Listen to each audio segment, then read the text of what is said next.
আসসালামু আলাইকুম শিক্ষার্থীরা, আশা করছি তোমরা সবাই খুব ভালো আছো।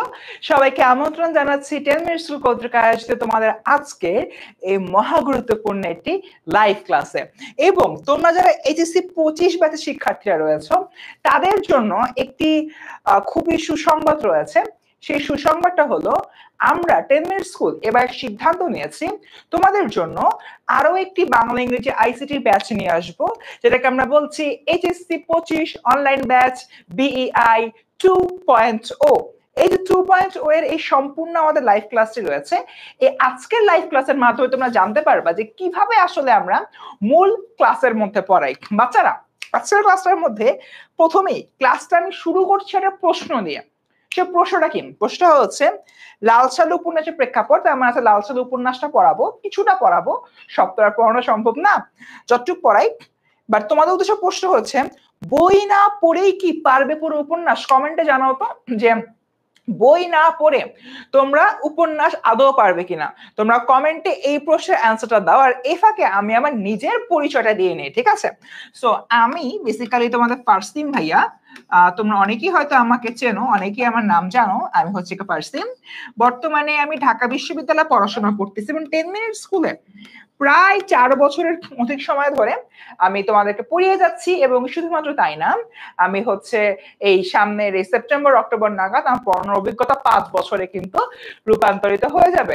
তাই সবকিছু মিলে স্টুডেন্টস, আমি যদি হচ্ছে তোমাদেরকে বলি আমাদের আজকের যে ক্লাসটি রয়েছে, আজকের এই ক্লাসটার মাধ্যমে এইচএসসি 25, আই রিপিট, আজকের এই ক্লাসটির মাধ্যমে এইচএসসি 25 ব্যাচের যারা আছো তারা কিন্তু আসলে বুঝতে পারবা আমরা আমাদের যে পেইড ব্যাচগুলো রয়েছে সেই পেইড ব্যাচে কিভাবে স্টুডেন্টদেরকে পড়াই। সো এইচএসসি 25 ব্যাচ তোমাদের উদ্দেশ্যে খুবই ছোট্ট একটি প্রশ্ন, বই না পড়ে পারবে কি পুরো উপন্যাস? একটু কমেন্টে যারা আছো, আমার সাথে ফেসবুকে অনেকে জয়েন করেছো, আমার সাথে ইউটিউবে অনেকেই জয়েন করেছো, একটু কাইন্ডলি কমেন্টে জানাও তো 25 ব্যাচ। ওকে, নুরুল হক বলতেছো এইচএসসি 26 ব্যাচে, ঠিক আছে দিদি 25 এর গ্রুপে জয়েন করে ফেলছো। ওকে, বাট এটা 25 এর গ্রুপ, যেহেতু 25 কে নিয়ে আমরা কথাবার্তা বলি। সো দেখতে পাচ্ছি আমাদের ইউটিউববাসী, আমার অনিমেষ বলছে না পসিবল না, রন্তি রয় বলছে পসিবল না, শিমু বলছে পসিবল না, বই পড়ে না পড়ে হবে না বলছে তোমার সি এনিথিং, আচ্ছা নামটা জানি না। এরপর দেখি ফাহিমা বলছে 7টার সময় ক্লাস হওয়ার কথা ছিল, একটু আগেই ক্লাসটা নিয়ে ফেললাম আর কি। 7টায় না, 6টার সময় ক্লাসটা হচ্ছে। আর বাই দা ওয়ে, হ্যাঁ ক্লাসের এখনো কিন্তু 2 মিনিট বাকি রয়েছে। তোমাদের জন্য একটা কথা বলি, ক্লাসে যেহেতু 2 মিনিট আছে, 2 মিনিটের মধ্যে তোমরা একটা ছোট্ট করে কাজ করে ফেলতে পারো। সেটা হচ্ছে মাগরিবের নামাজের জন্য অজু করে আসতে পারো, ঠিক আছে? আমরা মাগরিবের যখন আজানটা দিবে এক্সাক্ট ঘড়ি ধরে আমরা 10 মিনিট একটা ব্রেক দিব, এর মধ্যে আমরা সবাই নামাজ পড়ে আবার কিন্তু ক্লাসে ব্যাক করব। ওকে, সো স্টুডেন্ট, যেটা হচ্ছে কি আমি তোমাদেরকে বলতেছি, বই পড়ে আদৌ কি, বই না পড়ে আদৌ কি উপন্যাস পড়া সম্ভব? ওকে, আমাদের সাথে মহু ইসলাম বলছে ভাইয়া মাত্র আসলাম, ওয়েলকাম মহু, কোনো সমস্যা নাই। আমার সাথে রূপা জয়েন করেছে ইউটিউব থেকে, আমার সাথে অর্পিতা জয়েন করেছে, আলিফ জয়েন করেছে, মনি জয়েন করেছে, এইমাত্র আহসান হাবিব জয়েন করলো আমাদের ফেসবুক থেকে। সো মোটামুটি সবাই হচ্ছে একটা কথাই বলতো যে বই পড়ে উপন্যাস পড়া যাবে না, এন্ড এই কথাটাই হলো গিয়ে তোমার সঠিক। তুমি যদি তোমার জায়গা থেকে কখনো বইটা নাই ধরো, তাহলে তোমার যে উপন্যাসটা রয়েছে সেই উপন্যাসটা কিন্তু তুমি আসলে কখনোই ভালো করে পড়তে পারবে না। আমি আমার অনেক ফ্রেন্ডদের মধ্যেই, আমি যখন তোমাদের টাইমে ছিলাম, একটা বেসিক মানে ইনস্টিংক্ট দেখতে পেতাম। সেটা হচ্ছে ওরা কি করতো, মানে লাল সাল উপন্যাস যেটা আছে, উপন্যাসটা না ঠিকঠাক মতো পড়তো না। ওকে, এখন ঠিকঠাক মতো না পড়ে জাস্ট হলো গাইড সলভ করে, গাইডের প্রশ্ন সলভ করে, বিগত বছর প্রশ্ন দেখে পরীক্ষা চলে যেত। বাট একটা বিষয়, কখনোই কিন্তু এর আগের বছরের প্রশ্ন হুবহু রিপিট হয় না। এতে করে যে জিনিসটা হতো, ওই স্টুডেন্টরা বা আমার ওই ফ্রেন্ডরা পরীক্ষার হলে গিয়ে যখন তোমার এই উপন্যাসের ভেতর থেকে করে একটা লাইন পাইতো, সেটার আর ব্যাখ্যা করতে পারতো না, নানান রকমের সমস্যা। তাই সবকিছু মিলে আমাদের একটা জিনিস অবশ্যই মনে রাখতে হবে, সেটা হচ্ছে লাল সালু উপন্যাসের ক্ষেত্রে আমাদের যে সহপাঠ বইটা আছে অবশ্যই সেটা ভালো করে পড়তে হবে।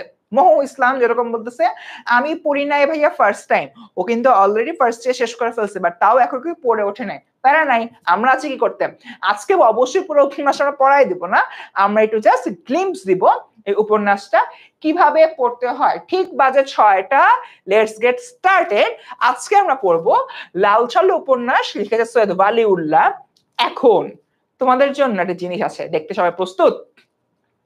সবাইকে রেডি? কমেন্টে জানাও। আর ভাই, লাল সালু উপন্যাসটাকে সামারি করতে একটা ক্লাস নিয়ে আসলাম, বুঝতেছো? একটা প্রায় 100 পৃষ্ঠার উপন্যাস, ওটাকে সামারি করব মাত্র 1.5 ঘন্টায়। বিষয়টা কিন্তু অনেক বড় একটা জিনিস।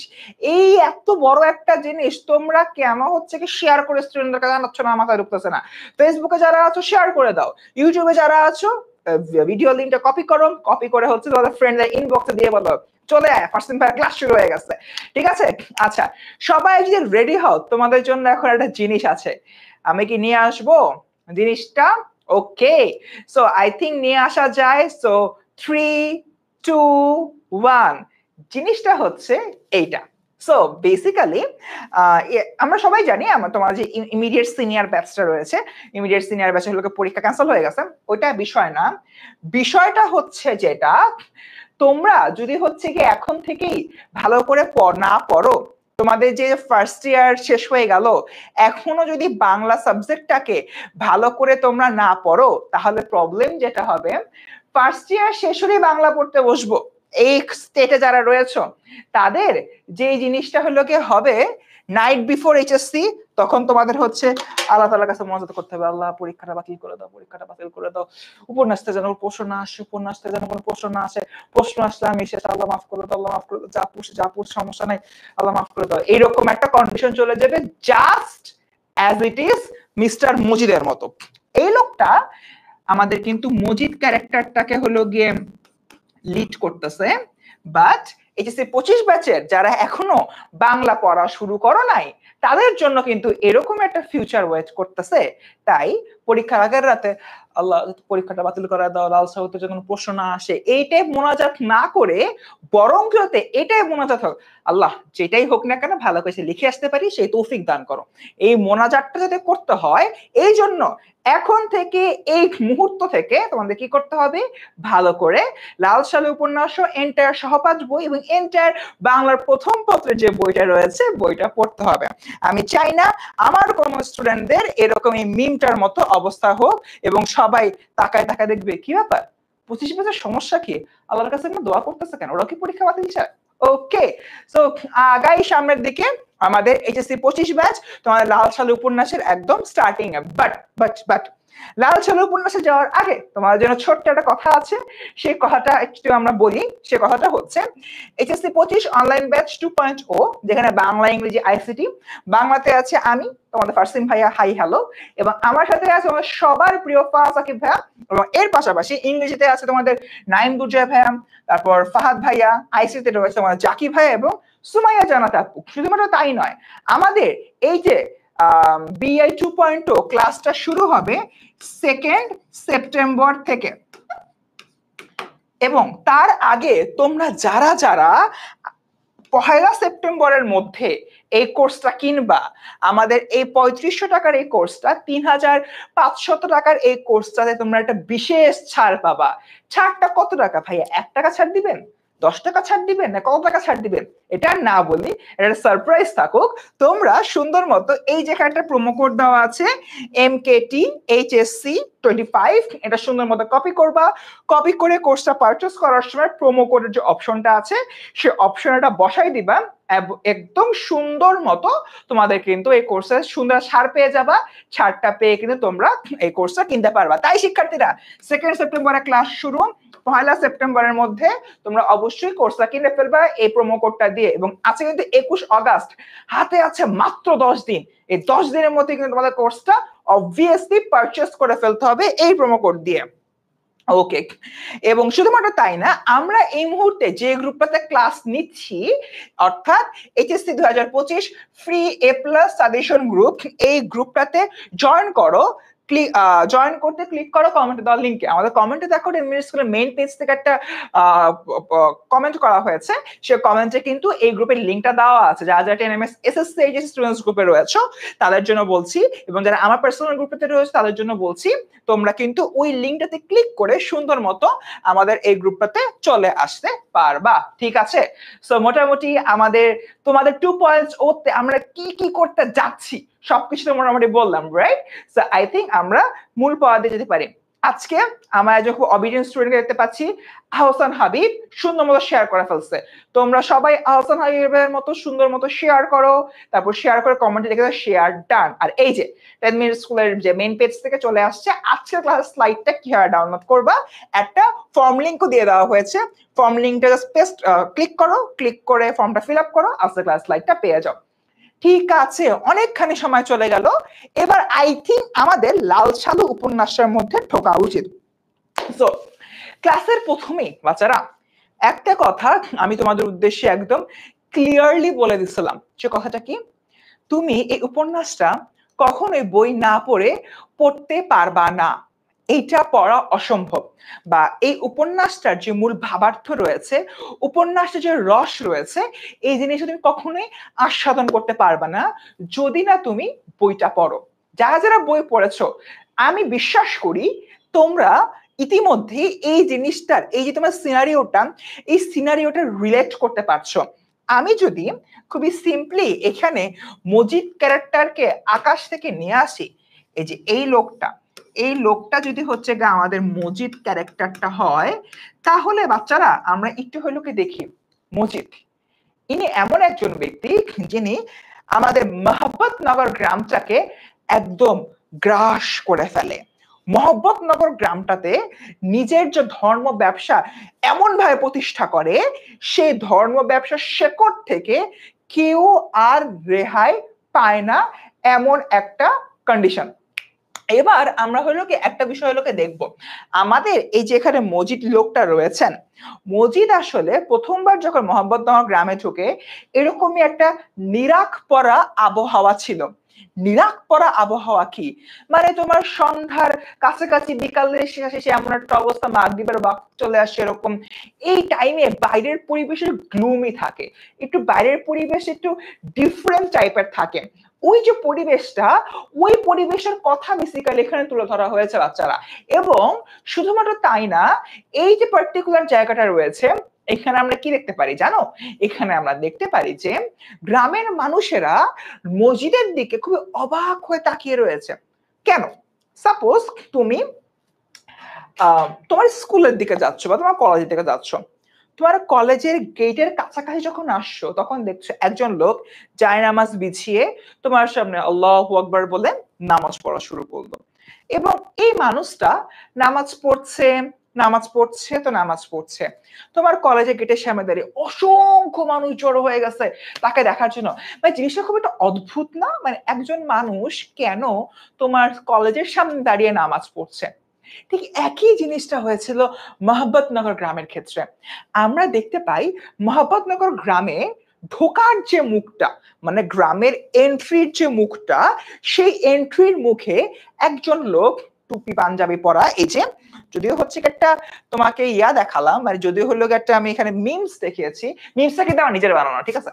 সো একটা মিমস দেখিয়েছি যে এই লোকটা এভাবে মানে মোনাজাত করছে একটা গ্রামের তোমার ঢোকার পথে, এভাবে সে হাত তুলে দাঁড়িয়ে আছে, হাত তুলে হচ্ছে কথাবার্তা বলছে যে আল্লাহ এই গ্রামে যাতে আমার ধর্ম ব্যবসাটা বেড়ে যায়, এই গ্রামে যাতে আমি খুব ভালো থাকতে পারি, আগের গ্রামে যে ঝামেলা ছিল আমি এগুলো যাতে না হয়, এরকম সে হলো কি মোনাজাত করছে, জোকস অ্যাপার্ট। সো এই জিনিসটা কিন্তু যে কারোর ক্ষেত্রে অনেক বেশি তোমার আকর্ষণীয় একটা জিনিস হবে এবং ভাববে যে আচ্ছা এই লোকটা আসলে এমন করতেছে কেন, মানে এভাবে সে কেন মোনাজাত করতেছে, ঠিক আছে? তো সবকিছু মিলায় এইটাই মূলত বলা হচ্ছে। এবং মসজিদের এই যে এন্ট্রিটা ছিল অনেক বেশি তোমার নাটকীয়, এই নাটকীয়তার কথাই মূলত এখানে বারংবার বলা হচ্ছে।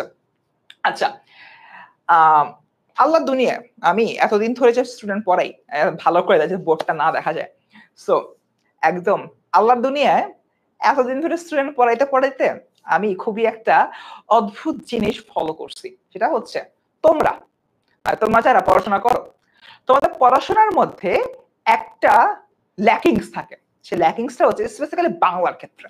সেটা হলো যে কোনো গল্প, যে কোনো নাটক, যে কোনো উপন্যাস একদম খুব আদ্যপান্ত সব জানো, বাট এই উপন্যাসটার প্রধান চরিত্র কোনগুলা, কোন চরিত্রগুলা অনেক বড় রোল প্লে করছে, কোন চরিত্রগুলা কি ধরনের কথা বলছে, আল্লাহর দুনিয়ায় এই জিনিসটা তোমরা সম্পূর্ণরূপে অ্যাভয়েড করে যাও।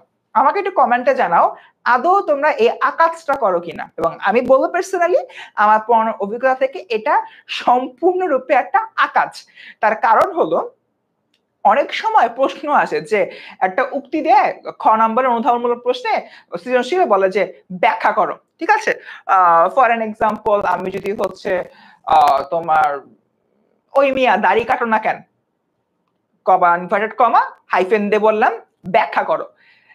এই লাইনটা যখন হচ্ছে কি বলবে, সাপোজ হচ্ছে কি তোমাকে বলা হলো যে এই লাইনটি আলোক চুক্তিতে কি বোঝানো হচ্ছে ব্যাখ্যা করো, তোমার প্রথম প্যারাতে লিখতে হবে ওই মিয়া দাড়ি কাটো না কেন, দাড়ি রাখো না কেন, আলোক চুক্তিটি মজিদ আক্কাস মিয়াকে উদ্দেশ্য করে বলেছিল। তুমি অ্যাজ এ স্টুডেন্ট যখন একটা অনুধাবনমূলক প্রশ্নের প্রথম প্যারাটে এভাবে লিখবা, ওই সময়তেই তোমার খাতার প্রতি তোমার টিচারের অনেক সুন্দর একটা ইমপ্রেশন তৈরি হবে। ইউজুয়ালি আমরা কি বলি, আলোচ্য উক্তির দ্বারা ধর্মান্ধতার কথা বোঝানো হয়েছে। আরে বাপ, এটা তো তোমার ব্যাখ্যাতে লিখতে হবে। তুমি আগে বলো উক্তিটা কে বলছে, কেন বলছে, সেটা না আগে বলবা। এখন তুমি প্রশ্ন করতে পারো ভাইয়া এত সব গল্প, এত সব নাটক, এত সব উপন্যাস, কার উক্তি কে বলছে, কখন বলছে, এটা কিভাবে কি মনে রাখবো? এইটা মনে রাখার উপায় হচ্ছে দিস। প্রথমেই একটা গল্প পড়ো, একটা নাটক পড়ো, একটা উপন্যাস পড়ো, প্রথমেই একদম সবার আগে যে কাজটা হলো আমাদের করতে হবে সেটা হচ্ছে চরিত্রগুলার পরিচয় নিতে হবে। চরিত্রগুলা কি করে, চরিত্রগুলা কেন এই কাজটা করছে, কেন ওই কাজটা করছে, এই যে বিষয়টা।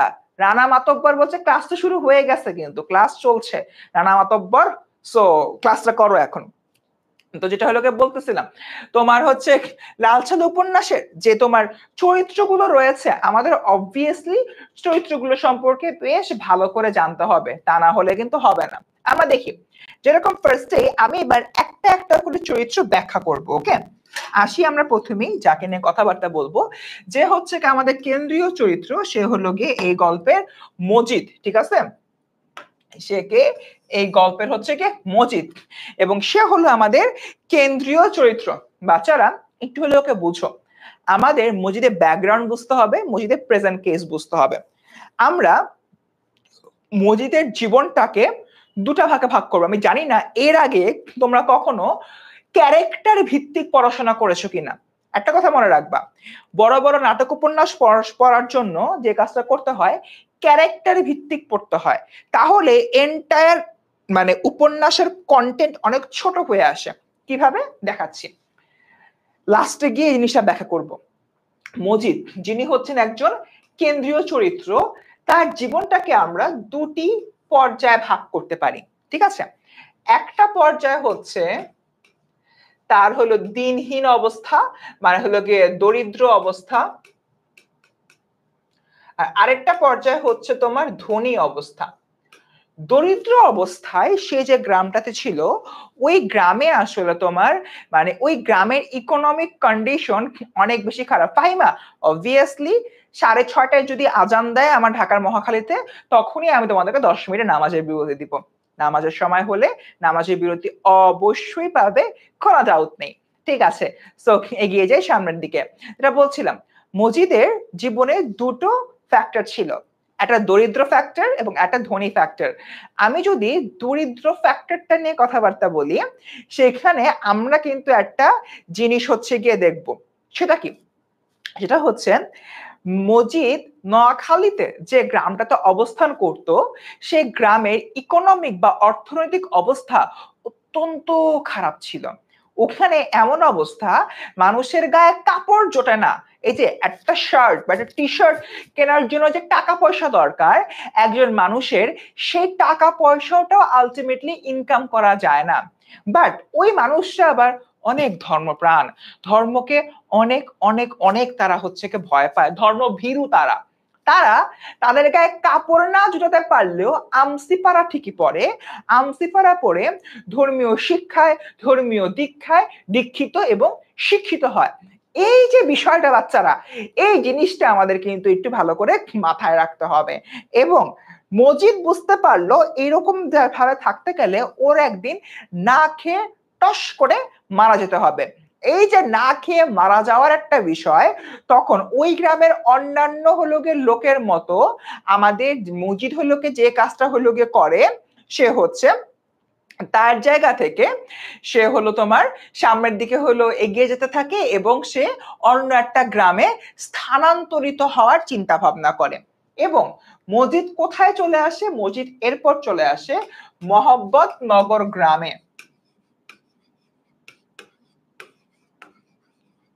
মজিদ চলে আসে মহব্বত নগর নামক একটি গ্রামে। এই যে তোমার মোহাম্মদ নগর নামক একটা হলো গিয়ে গ্রাম, এই গ্রামে সে কেন আসে? কারণ সে আগে থেকেই জানতো এই গ্রামের মানুষেরা কি করছে, এই গ্রামের মানুষেরা প্রচন্ড রকম ধর্মভীরু এবং তারা অশিক্ষিত। ধর্মকে পুঁজি করে মজিদ জানতো সে হলো গিয়ে এই গ্রামে কি করতে পারবে, এই গ্রামে মজিদ অবশ্যই কোনো না কোনো ভাবে গ্রামটাকে করায়ত্ত করতে পারবে। তাই সে গ্রামের ভেতরে ঢোকার সময় এরকম মোনাজাতের একটা ভাব করে গ্রামের দরজায় হলো গিয়ে বসে আছে। সে বসে বসে ভাবতেছে যে এই গ্রামটাকে যদি কোনোভাবে ধরে ফেলতে পারি বস, তাহলে তো একদম 100তে 100টা অবস্থা। তাই এই জায়গা থেকে যদি হলো গিয়ে আমরা চিন্তা করি, মজিদ একটা কুমতলব নিয়ে মহাব্বতনগর গ্রামে আসে এবং এখানে ধর্ম ব্যবসাকে পুঁজি করে, ধর্ম ব্যবসাকে পুঁজি করে সে তার সম্পূর্ণ গ্রামে একটা করায়ত্ত স্থাপন করে, সম্পূর্ণ গ্রামের কর্তৃত্বটা সে নিয়ে নেয়। এবং একদম লাস্টে এসে মজিদ যে কাজটা করে, সে খুবই হচ্ছে কি তোমার ধনী একজন ব্যক্তি হয়ে যায় ওই গ্রামের। ওই গ্রামের যে খালেক ব্যাপারী রয়েছে, খালেক ব্যাপারীর সহায়তা নিয়ে। সো এটাই হচ্ছে কি মূলত আমাদের এই যে গ্রামটা রয়েছে, এই গ্রামের মোটামুটি একটা ব্যাখ্যা। এতটুকু কি আমরা বুঝতে পারছি সবাই? এতটুকু কি আমরা সবাই বুঝতে পারছি? দেখো, আমরা আজকে যে কাজটা করছি চরিত্র ভিত্তিক, চরিত্র ভিত্তিক পড়াশোনা করছি। কোন চরিত্রের কি ছিল, কোন চরিত্রের পজিটিভ দিক, নেগেটিভ দিক, সেগুলো নিয়ে কথাবার্তা বলছি। আমরা মজিদকে শেষ করলাম, এবার আমরা রহিমার দিকে যাব। ওকে, ঠিক আছে। মোটামুটি হলো গিয়ে দেখতে পাচ্ছি আমাদের ইউটিউব এন্ড ফেসবুকে সবাই হলো গিয়ে বুঝতে পারছে। ঠিক আছে, আচ্ছা। ওকে, বরকত বলতেছে মজিদকে ঘরে আয়না ঘরে রাখা রাখা উচিত। ঠিক আছে, এমন কোনো কথা না। আমরা হলো গিয়ে আগাই সামনের দিকে। প্রীতম বসাক বলতেছে হলো গিয়ে আরেকবার বুঝে। ঠিক আছে প্রীতম বসাক, আমিও বুঝাবো, তুমি একটু ভালো করে মনোযোগ দাও। ভালো করে মনোযোগ না দিলে এই বিষয়গুলো বুঝবা না। ঠিক আছে, সো যেটা হলো গিয়ে বলছিলাম, আমি পার্টিকুলারলি এখানে মজিদের যে চরিত্রটা হলো গিয়ে রয়েছি, সে মজিদের চরিত্রটাকে ব্যাখ্যা করলাম। এবার আমাকে একটা কথা বল, আমি যে শুরুতে হলো গিয়ে বললাম যে আজকের ক্লাসে আমি চরিত্র ভিত্তিক পড়াবো এবং চরিত্র ভিত্তিক পড়ালে জিনিসটা অনেক কনসাইজ হয়ে আসে, অনেক ছোট হয়ে আসে। এটাকে তোমরা বুঝতে পারতেছো? দেখো, আমি মজিদের ব্যাপারে বললাম, মজিদের এন্টায়ার এন্টিটি ও এন্টায়ারলি কি করতেছে, কি না করতেছে, সবকিছুই কিন্তু আমি খুবই শর্টলি তোমাদের সামনে প্রেজেন্ট করলাম। এইভাবে যদি পড়ো তখন কিন্তু উপন্যাস আর বড় লাগে না। আমরা যে জন্য আসলে উপন্যাস পড়তে চাই না, যে অনেক বড় লাগতেছে ভাই, প্যারা লাগতেছে ভাই, এই জন্য হলো স্কিপ করছি, খুবই স্বাভাবিক। 100 পৃষ্ঠার উপন্যাস তোমার পড়াশোনার জন্য পড়া একটু হলো টাফেস্ট একটা বিষয়। বাট এই জিনিসটাকে আমি একটু ছোট করে আনতেছি। এই পড়ানোর ধরনটা কেমন লাগতেছে একটু কাইন্ডলি আমাকে জানাও। ঠিক আছে, এবার আসা হচ্ছে রহিমা।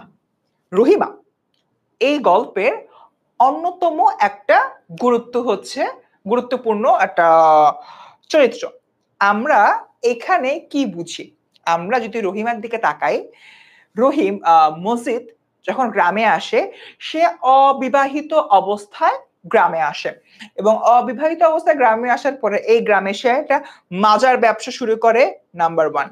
নাম্বার 2, গ্রামের মানুষদের যে তোমার ধর্মীয় যে একটা সফট কর্নার রয়েছে, ওই সফট কর্নারটাকে সে গ্রাস করতে চায়। নাম্বার 3, এই গ্রামের যে মানুষগুলা রয়েছে, এই মানুষদের প্রতি সে হলো কি করতেছে, সে হলো গিয়ে একটা কর্তৃত্ব স্থাপন করার চেষ্টা করতেছে, স্থাপন করছে। এখন তার গোলা ভরা ধান হয়ে গেছে, গোয়াল ভরা গরু হয়ে গেছে, মানে সে বড়লোক হয়ে গেছে। তো বড়লোক তো হয়ে গেছে, স্ট্যাবিলিটি চলে আসছে। সো স্ট্যাবিলিটি চলে আসার পরে মজিদ ভাবতেছে, আচ্ছা এরপর তার বিয়ে শাদী করা দরকার। হ্যাঁ, আমাদের টাকা পয়সা সবকিছুই আছে, বিয়ে শাদী করি, ঘরে একটা বউ আনি, ভালোই হবে, আমার সময়টা হচ্ছে কি অনেক ভালো কাটবে।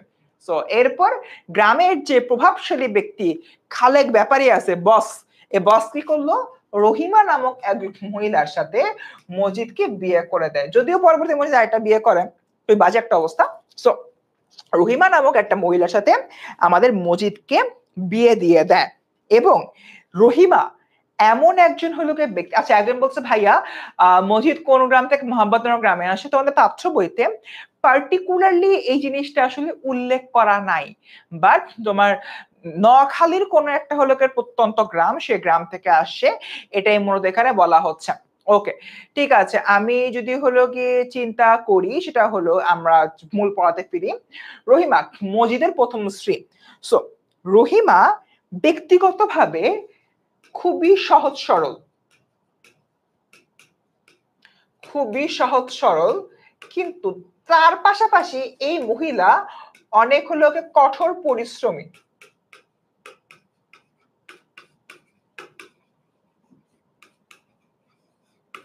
এই মহিলা হচ্ছে তোমার কঠোর পরিশ্রমী।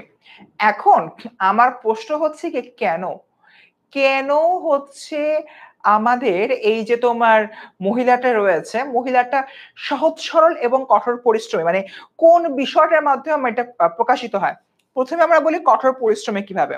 মসজিদের এত বড় তোমার সাম্রাজ্য হয়ে গেছে, ওর হলো গিয়ে ধান রক্ষণাবেক্ষণ করা, ওর হচ্ছে গিয়ে তোমার সবকিছু হলো গিয়ে ঠিকঠাক রাখা, সবকিছু হলো গিয়ে মেইনটেইন করা, এই যে বিষয়গুলো রয়েছে, এগুলা করতে একজন খুবই মানে শক্তিশালী মানুষ লাগে। সো রহিমা সেই জিনিসগুলো করতে খুবই ক্যাপেবল ছিল, সে পার্টিকুলারলি এই কাজগুলো হচ্ছে গিয়ে করত। এখন আমরা যদি হলো চিন্তা করি, আমাদের যে রহিমা রয়েছে, রহিমা এজন্য কঠোর পরিশ্রমী হলেও তার পাশাপাশি সে খুব স্বামী ভক্ত ছিল। স্বামী ভক্ত থাকার কারণে সে তার স্বামী অর্থাৎ মজিদকে অনেক বেশি শ্রদ্ধা ভক্তি করত, অনেক বেশি পছন্দ করত এবং কিছুটা ভয়ও পেত, কারণ মজিদের পুরো গ্রামের উপরে রয়েছে কর্তৃত্ব। এই কর্তৃত্বের জন্য মজিদকে রহিমা কিছুটা হলো ভয় পেত। এবং রহিমা ওই গ্রামের লোকদের উপযুক্ত প্রতিনিধি ছিল, কারণ ওই গ্রামের লোকদের মতো রহিমাও ধর্মভীরু ছিল।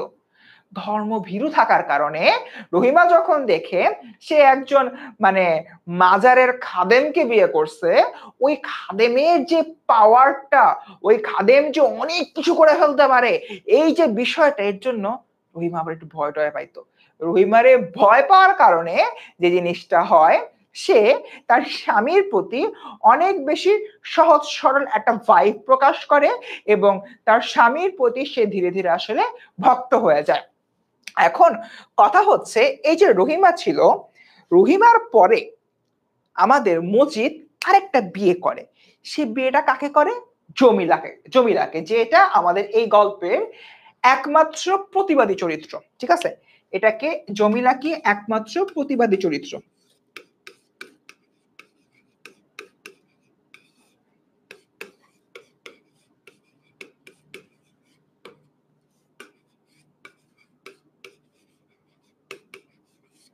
একমাত্র প্রতিবাদী চরিত্র। ঠিক আছে, এবার আমি তোমাকে বলি সে কেন আরেকটা বিয়ে করে।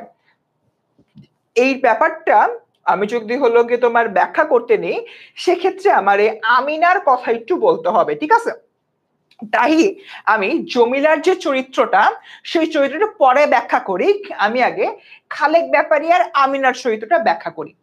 খালেক ব্যাপারী, খালেক ব্যাপারী হচ্ছে বিজনেসম্যান, ঠিক আছে?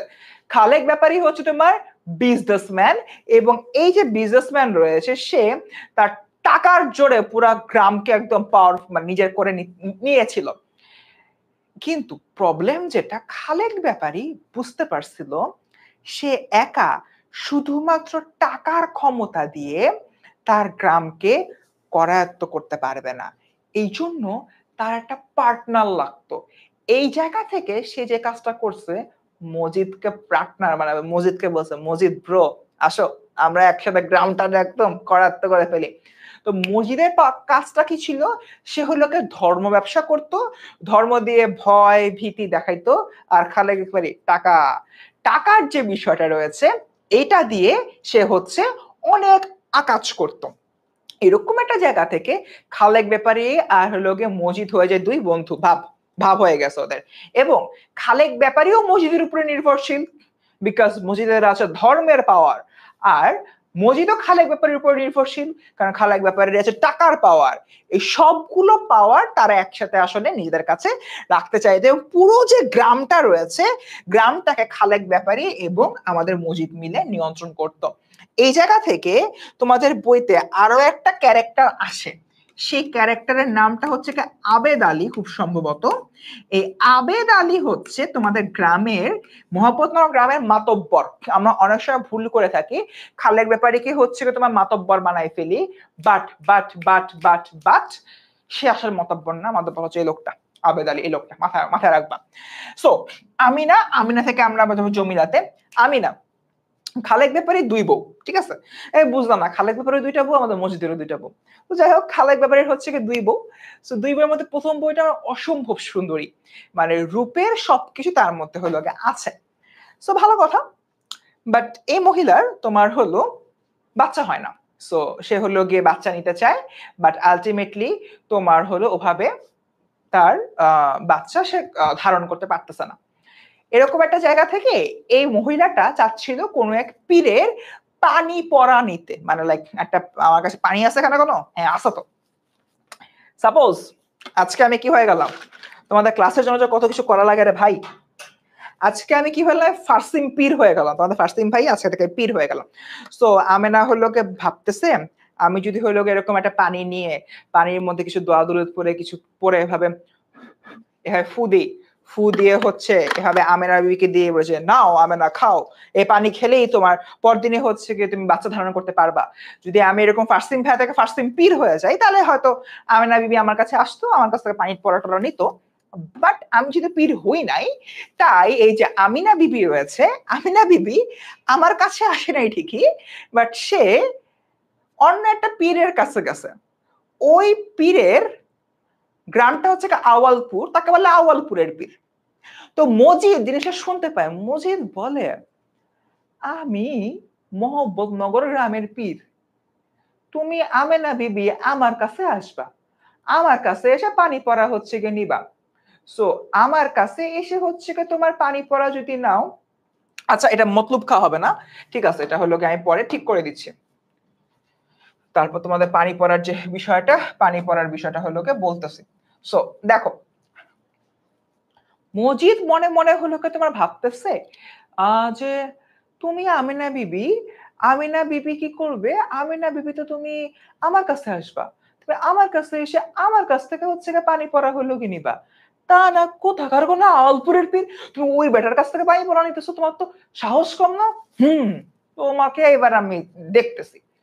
সো এরপর মজিদ যায় খালেক ব্যাপারীর কাছে, ব্যাপারীর কাছে যে বলে ব্যাপারী সাহেব, আপনার চোখের নিচ দিয়ে নাকের নিচ দিয়ে আপনার বউ আরেক পীরের কাছ থেকে হচ্ছে পানি পড়া চায়, তাহলে তো প্যারা, এখন সমস্যা তো আছে একটা এখানে।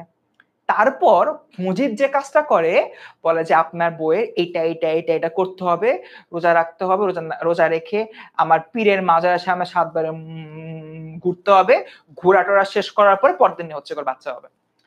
তো খালেক ব্যাপারে একটু ভয়টা পেয়ে গেছে, লাইক আচ্ছা নামাজ আমার এরিয়াতে এখন আজান দেয় নাই, আমার এরিয়াতে আজান দিলে আমি তোমাদের নামাজে ব্রেক দিব।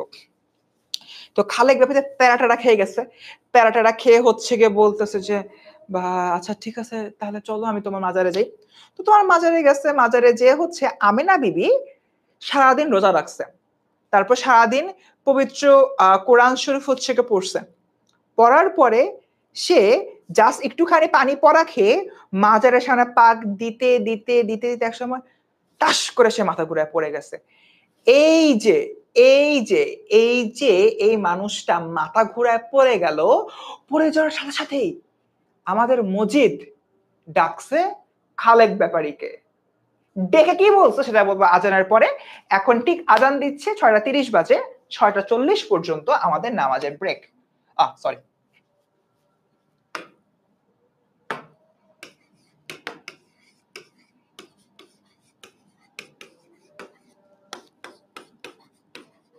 নামাজ ব্রেক দিলাম বাচ্চারা ঠিক ১০ মিনিট, ঠিক আছে?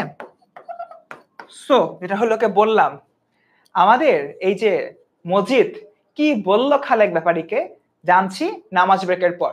সে পুরনো সবাই আমার সাথে থাকো, ঠিক ১০ মিনিট তোমাদের নামাজের ব্রেক দিচ্ছে।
ওকে স্টুডেন্টস, সময় শেষ এবং আমিও কিন্তু চলে আসছি।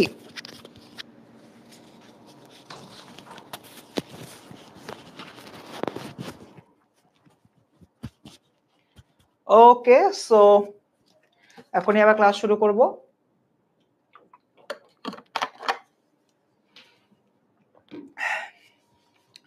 আচ্ছা, একটু পানি খেলাম আর কি, ঠিক আছে?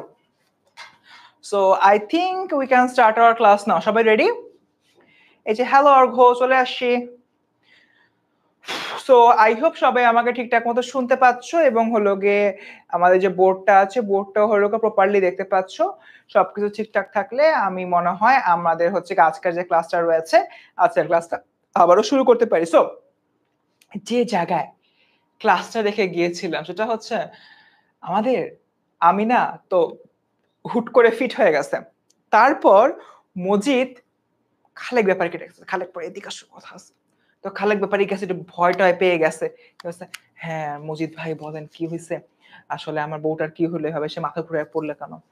তখন মজিদ বলতেছে যে আসলে ব্যাপারী সাহেব কি বলবো, আপনার বউটার তো আসলে অনেক বড় সমস্যা। পেটে তো হলো 14 প্যাচের উপরে প্যাচ আছে। আম, আসলে আপনার বউটারই সমস্যা। আপনি একটা কাজ করেন, আপনি আপনার বউকে তালাক দিয়ে দেন। সো বেসিক্যালি কেন আমাদের মজিদ এই যে খালেক ব্যাপারীকে তার ওয়াইফকে তালাক দিয়ে দেবার কথা হলো গিয়ে বলছে, সেই বিষয়টা হচ্ছে কি আমাদের মাথায় রাখতে হবে। এই জন্য বলতেছে বিকজ আমিনা বিবি মজিদের কাছ থেকে পানি পড়া না চাহিয়া সে পানি চেয়েছে পাশের গ্রামের এক পীরের কাছে, আওয়ালপুরের পীরের কাছে। যে আওয়ালপুরের পীরকে মজিদ আসলে নিজে থ্রেট মনে করে এবং মজিদ মনে করে মজিদ যে ধর্ম ব্যবসা চালাচ্ছে সে ধর্ম ব্যবসার জন্য আওয়ালপুরের পীর একজন হুমকি। তাই যেহেতু মজিদের গ্রামের একজন আওয়ালপুরের পীরের কাছে যে পানি পড়া চাইছে, তাই মজিদ তাকে দেখতে পারে না। Just for this reason Majid কি করে, খালেক ব্যাপারীকে দিয়ে তার সুন্দরী ওয়াইফ আমিনাকে তালাক দেওয়ার ব্যবস্থা করে। এবার আমি তোমাদেরকে হচ্ছে গিয়ে হলো গিয়ে বলছিলাম না যে আমিনা বিবির সাথে জমিলাকে বিয়ে করার মসজিদের একটা সম্পর্ক রয়েছে, বলছে কি বলি না কমেন্টে জানাও। আমিনাকে আমিনার সাথে মজিদের সেকেন্ড বিয়ে করার বা জমিলাকে বিয়ে করার কোরিলেশন আছে, এটা কি বলছিলাম তোমাদেরকে ক্লাসে যখন হচ্ছে গিয়ে আমি জমিলার বিষয়টা হলো গিয়ে স্কিপ করে যাই। এই বিষয় যখন স্কিপ করে যাই বলছিলাম না খেয়াল আছে? হ্যাঁ এই তো ফাতেমা বলতেছে হলো জি ভাইয়া বলছিলেন। এখন কেন বলছিলাম সেটা বলি। মজিদের শুধুমাত্রই সে মানে ক্ষমতা লোভীও না, অর্থ লোভীও না, সে হলো একজন দুশ্চরিত্র। কিভাবে? যখন আমিনা বিবি মানে পাক দিচ্ছিল এভাবে মাজারটার সামনে এভাবে ঘুরতেছিল এভাবে ঘুরতে সে যখন পড়ে যায়, তার ঠিক আগ মুহূর্তে একটা পালকিতে করে সে খালেক ব্যাপারীর বাড়ি থেকে আসছিল তোমার এই মসজিদের যে মাজার ঘরটা রয়েছে। সো পালকি থেকে সে যখন নামে সো স্বাভাবিকভাবেই আমরা মেয়েরা তো বেশিরভাগ টাইম হলে স্যান্ডেল পরি, তাই না? তো আমাদের যে আমিনা বিবি আসছে, আমিনা বিবির পায়েরও হচ্ছে তোমার স্যান্ডেল ছিল। সে পালকি থেকে জাস্ট পাটা এভাবে রাখছে। এভাবে রাখার পরে তার স্যান্ডেল পরিহিত পাটা হচ্ছে বের হয়ে আসে। এই পা দেখে আমাদের মজিদের মনে খারাপ এক ধরনের বাসনা জাগে এবং খারাপ এক ধরনের তার ইচ্ছে জাগে যে আমিনা বিবির সাথে সে সম্পর্ক স্থাপন করবে। বাট দিন শেষে আমিনা বিবি তো হচ্ছে তার শত্রু। তাই সে আমিনা বিবির সাথে এই ধরনের মানে বৈবাহিক সম্পর্কেও যেতে পারতেছে না। তাই পরবর্তী সময় সে যেটা করে, সে এটার থেকে হলো গিয়ে তোমার মানে ইচ্ছা সৃষ্টি হয় এবং তার কারণে জমিলাকে সে হলো গিয়ে বিয়ে করে। এবং জমিলাকে বিয়ে করার পেছনে আরো একটা রিজন হচ্ছে কি এইটা, যে জমিলা হচ্ছে অল্প বয়সী এবং আরো আরেকটা রিজন হচ্ছে রহিমা দীর্ঘ সময় ধরে সন্তান ধারণ করতে পারতেছিল না এবং মজিদের এটাও অনেক বড় একটা সমস্যা ছিল। কারণ রহিমা যদি সন্তান ধারণ না করতে পারে তাহলে মজিদের এই গ্রামের খুঁটি শক্ত হবে না এবং মজিদ পরবর্তী সময়তে তার এই সম্পূর্ণ গ্রামের তার উত্তরাধিকারী কে হবে সে জিনিসটাও তো নিশ্চিত করতে পারতেছে না। তাই সম্পূর্ণ জায়গা থেকে আমরা যে জিনিসটা দেখতে পাই, মজিদ সন্তান লাভের ইচ্ছায় নাম্বার 1, নাম্বার 2 কম বয়সে যে নারীকে বিবাহ করার ইচ্ছায়, এবং নাম্বার 3 আমেনা বিবিকে দেখার পরে তার ভিতরে যে খারাপ এক ধরনের বাসনা সৃষ্টি হয়েছিল সেটা সম্পূর্ণরূপে মিটানোর ইচ্ছায় আমরা যে বিষয়টা হলো দেখতে পাই, মজিদ হচ্ছে জমিলাকে বিয়ে করে। কিন্তু সব খারাপ মানুষের জন্যই একজন হলো গিয়ে রাম আসে। যেরকম রাবণের এগেইনস্টে একজন রাম এসেছিল, সে রামের সাথে রাবণ যুদ্ধ করে যে রাবণ হলো গিয়ে হেরে যায়, ঠিক তেমনি মজিদ যাকে আসলে পরবর্তীতে হলো গিয়ে তোমার কি বলে বিয়ে করে জমিলাকে আনে, এই জমিলা ছিল মজিদের জন্য একজন রাম টাইপের মানুষ। বিকজ এই জমিলা এই সম্পূর্ণ উপন্যাসের মধ্যে ওয়ান অ্যান্ড অনলি প্রতিবাদী সত্তা ছিল, যে মজিদের ধর্ম ব্যবসার বিরুদ্ধে প্রতিবাদ করছে। শুধুমাত্র তাই না, সে এমন ভাবে প্রতিবাদ করছে যে মজিদ পরবর্তীতে ওকে মাজারে বেঁধে রাখে। জমিলা এমন একটা ক্যারেক্টার এই উপন্যাসের যে মজিদের মুখে থুতু নিক্ষেপ করার মতো সক্ষমতা হলো রেখেছিল। জমিলা এই উপন্যাসের এমন একজন ক্যারেক্টার যে পরবর্তীতে মজিদের তৈরি করা মাজারের উপরে পা রাখতে সক্ষম হয়েছিল, সে হলো পা দিয়ে সেন্সলেস হয়ে গিয়েছিল। তার মানে এক কথায় আমরা দেখতে পাই এই সম্পূর্ণ উপন্যাসের মধ্যে জমিলা হচ্ছে গিয়ে একমাত্র হচ্ছে গিয়ে প্রতিবাদী চরিত্র। ওকে, ঠিক আছে। এরপর দেখি তানু। তানু হচ্ছে খালেক বাবু ঋতুশ্রী, ওনার ব্যাপারে আহামরি কিছু নাই। পীর সাহেব আওয়ালপুরের পীর বলছি। ধলা মিয়া হচ্ছে কি তানু বিবির বড় ভাই। আর এই ধলা মিয়াই বেসিক্যালি মজিদরে বলে দিছিল যে আমিনা বিবি আরেক বাড়িতে যে হলো তোমার চাচ্ছে, কি বলে, পানি পড়া যাচ্ছে। সো একটা জিনিস আমি হলো ক্লাসের মধ্যে পড়াতে অন্য একটা নাম বলে ফেলেছিলাম, এটা হচ্ছে তোমার মাতব্বর। এই গ্রামের মাতব্বর যিনি ছিলেন, মাতব্বরের নামটা এন্টার উপন্যাসে একবারই আসছে, যিনি হচ্ছেন তোমার মতলুব খা। ঠিক আছে, এই চরিত্রটার কথা আমাদের মনে রাখতে হবে। সো বাচ্চারা, এই যে সম্পূর্ণ যেখানে তোমার স্লাইডটা হলো দেখতে পাচ্ছ, দাঁড়াও একটা সেকেন্ড।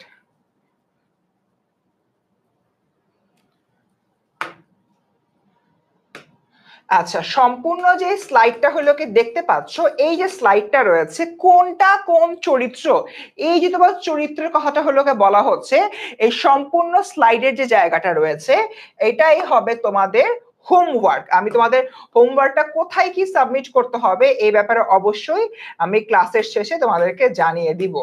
এটাই হবে কি তোমাদের হোমওয়ার্ক। ঠিক আছে, এই স্লাইডটাই জাস্ট, এই যে স্লাইডটা রয়েছে, যে স্লাইডে হচ্ছে কি তোমার আমরা দেখতে পাচ্ছি যে সবগুলো চরিত্রের ব্যাখ্যা রয়েছে, এই চরিত্রের ব্যাখ্যার জায়গাটা এটাই হবে কি, এটাই হবে তোমাদের আজকের যে ক্লাসটা রয়েছে, আজকের ক্লাসের হোমওয়ার্ক। সবগুলো চরিত্রের নাম লেখা এবং চরিত্রের ব্যাপারে ছোট্ট করে তোমার 2টা সেন্টেন্স লেখা। ঠিক আছে, এই জিনিসটা অবশ্যই তোমার মাথায় রাখবা এবং আমরা যে কাজটা করব এটা হোমওয়ার্ক করে সাবমিট করব।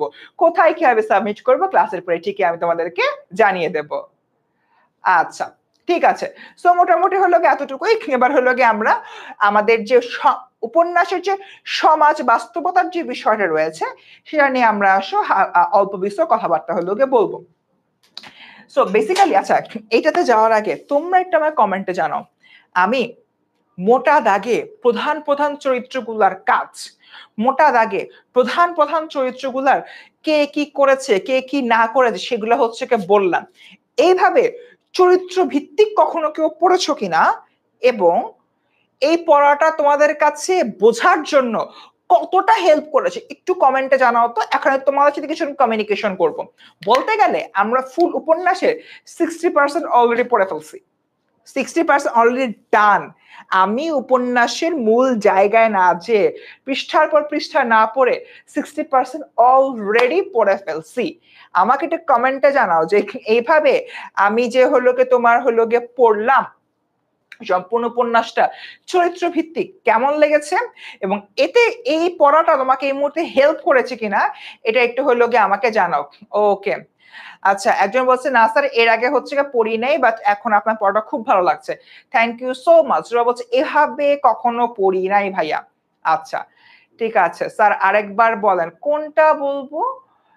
এভাবে শুধু পড়লে হবে? এভাবে তোমার শেষ মুহূর্তে রিভিশনের জন্য গুরুত্বপূর্ণ। বাট মূল ক্লাসে তো আমরা লাইন বাই লাইন সবাই পড়বো।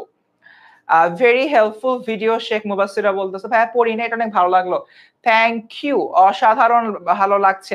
সো তোমাদের সবার উদ্দেশ্যে একটা কথা বলি, আমরা আমার যে পেইড ব্যাচটা আছে, পেইড ব্যাচে কিন্তু বেসিক্যালি এইভাবেই হচ্ছে কি পড়াবো এবং আমাদের যে বিআই 2.0 যে কোর্সটা রয়েছে, বিইআই 2.0 এটার ক্লাস শুরু হবে কিন্তু 2 সেপ্টেম্বর থেকে। এন্ড তোমাদেরকে এখনই বলে রাখি, এই ক্লাস যখন শুরু হবে, যখন রুটিনে হচ্ছে তোমার লাল সালের উপন্যাস আসবে, সেই লাল সালের উপন্যাস কিন্তু আমিই পড়াবো। সো আমার কাছে লাল সালের উপন্যাস পড়তে চাইলে ভর্তি হয়ে যেতে পারো এবং তোমার 1 সেপ্টেম্বরের মধ্যে যদি হলো কি ভর্তি হতে পারো, তাহলে এই যে তোমার কোডটা আছে, এই কোডটা দিলে তোমরা কিন্তু বিশেষ একটা অ্যামাউন্ট ছাড় পেয়ে যাবে।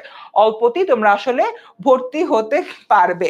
ঠিক আছে, আমরা তো অর্থসহ তো বুঝাচ্ছি এমডি ইমন, কি বলো, সবই তো বুঝাচ্ছি অর্থসহ। ঠিক আছে, ওকে। আচ্ছা ভাইয়া ক্লাস কিন্তু না না না ক্লাস 6টার সময়, আমাদের ইনিশিয়ালি কমিউনিকেশন 7টায় হয়েছিল বাট পরে আমি বলে দিয়েছি যে 6টার সময় হবে। ঠিক আছে স্যার, তানুর চরিত্রটা আবার একটু বল। তানুর চরিত্রটা কি তোমার, সে হলো খালেদ গ্যাপারের সেকেন্ড মানে সেকেন্ড ওয়াইফ, মানে সে মানে নিউট্রাল, কোনো হলো গিয়ে রোল প্লে করে না এখানে। ঠিক আছে, আচ্ছা এটার মুভি আছে কিনা তোমাদের সাথে তো এটা নিয়ে কথা আছে, ক্লাসের লাস্টে বলবো, এখন না। ওকে, সুমাইয়া তাবাসসুম আপু ছিল 7টার সময় বাট একটু আমাদের ইন্টারনালি আরেকটা ক্লাসের জন্য এই ক্লাস টাইমটাকে একটু এগিয়ে আনা হয়েছে, 6টার সময় নিয়ে আসা হয়েছে। ঠিক আছে, সো আই থিঙ্ক মোটামুটি হচ্ছে গিয়ে হলো এতটুকু। কি আমরা সবাই ক্লিয়ার, সবাই বুঝতে পারছি? সুমাইয়া নো নো ওয়ারিস আপু, জাস্ট তুমি একটু রিভাইন্ড করে দেখে নিও সুমাইয়া। আর যাই করো না কেন, এই ক্লাসের প্রথম 8 থেকে 10 মিনিট অবভিয়াসলি দেখবা, কিংবা চাইলে এখনই রিভাইন্ড করে দেখে আসতে পারো। প্রথম 8 থেকে 10 মিনিট ভাই জোস একটা জিনিস দেখাই সুমাইয়া, এই জিনিসটা মিস করছো। একটু যা প্রথম 8 থেকে 10 মিনিট দেখে আসো। সবাই বুঝতে পারছো যে মিমসটা সুমাইয়াকে দেখতে বলতেছি। ঠিক আছে, ঠিক আছে, ওকে। আচ্ছা, আমরা তাহলে হলো কি আগাই সামনের দিকে। লাল সাধু উপন্যাস সমাজ বাস্তবতা, সৈয়দ ওয়ালিউল্লাহর প্রথম উপন্যাস লাল সাধু। রচনাটিকে একজন প্রতিভাবান লেখকের দুঃসাহসী প্রচেষ্টার সার্থক ফসল বলে আসলে বিবেচনা করা হয়। ঢাকা ও কলকাতার মধ্যবর্তী নাগরিক জীবন, তখন নানা ঘাত প্রতিঘাত, অস্থির চঞ্চল ব্রিটিশ শাসন বিরোধী আন্দোলন, দ্বিতীয় বিশ্বযুদ্ধ, ৪৩-এর মরন্তর সাম্প্রদায়িক দাঙ্গা, দেশ বিভাগ ইত্যাদি নিয়ে আমাদের যে সৈয়দ ওয়ালিউল্লাহ রয়েছেন, সৈয়দ ওয়ালিউল্লাহ আসলে উপন্যাস হলো গিয়ে লিখেছেন। এবার তোমাদের জন্য আবার চলে আসে, ভেরি গুড। সো তোমাদের জন্য হচ্ছে কি যে বিষয়টা আমি এখানে হলো বলতেছি, সেটা হলো দেখো, সৈয়দ ওয়ালিউল্লাহ বাংলা সাহিত্যের এমন একজন ঔপন্যাসিক, যিনি বাংলার প্রত্যেকটা সময় যারা যারা হচ্ছে গিয়ে তোমার বাংলার জন্য ভূমিকা রেখেছে, যে সকল ঘটনা বাংলার ইতিহাসকে তোমার প্রসিদ্ধ করেছে, সে সকল যে তোমার ঘটনাগুলো রয়েছে, ওই ঘটনাগুলোকে কেন্দ্র করে তিনি উপন্যাস লিখেছেন। এর মধ্যে তোমার বাংলার সামাজিক বাস্তবতা, তারপর হচ্ছে ধর্ম নিয়ে যে একটা ব্যবসার প্রবণতা রয়েছে সেটা, তারপর আমাদের হলো গিয়ে সম্পূর্ণ জায়গা থেকে যদি হলো গিয়ে আমরা চিন্তা করি, আরো অন্যান্য অনেক বিষয় আসলে এখানে দেখানো হয়েছে। এরকম একটা জায়গা থেকে সৈয়দ ওয়ালিউল্লাহ রচিত একটি উপন্যাস হচ্ছে কি লাল সালু, যে লাল সালু উপন্যাসে আমরা দেখতে পাই ধর্মকে পুঁজি করে একদল মানুষ কি পরিমাণ নৃশংস হতে পারে। এই যে এখানে আমরা দেখতে পাচ্ছি, এই যে সাদা টুপি পরা যে লোকটা, এই লোকটা হচ্ছে তোমার মজিদ। এই লোকটা হচ্ছে কি মজিদ।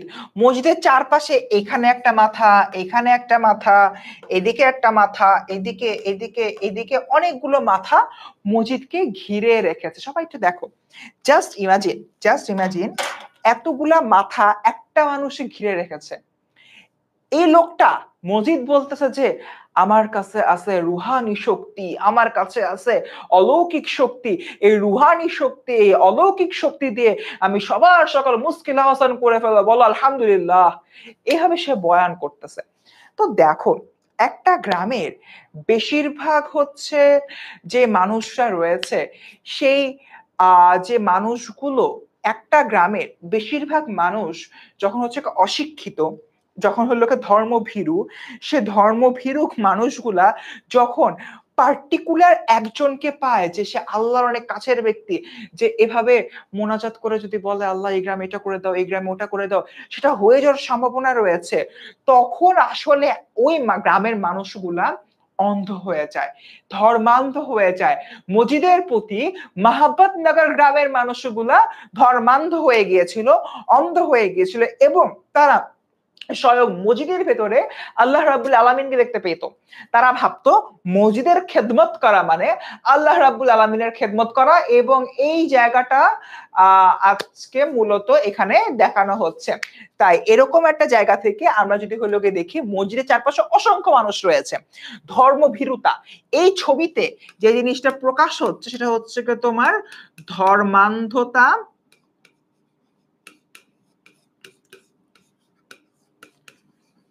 প্লাস ধর্ম ভীরুতা, এই দুটো জিনিস দেখানো হচ্ছে।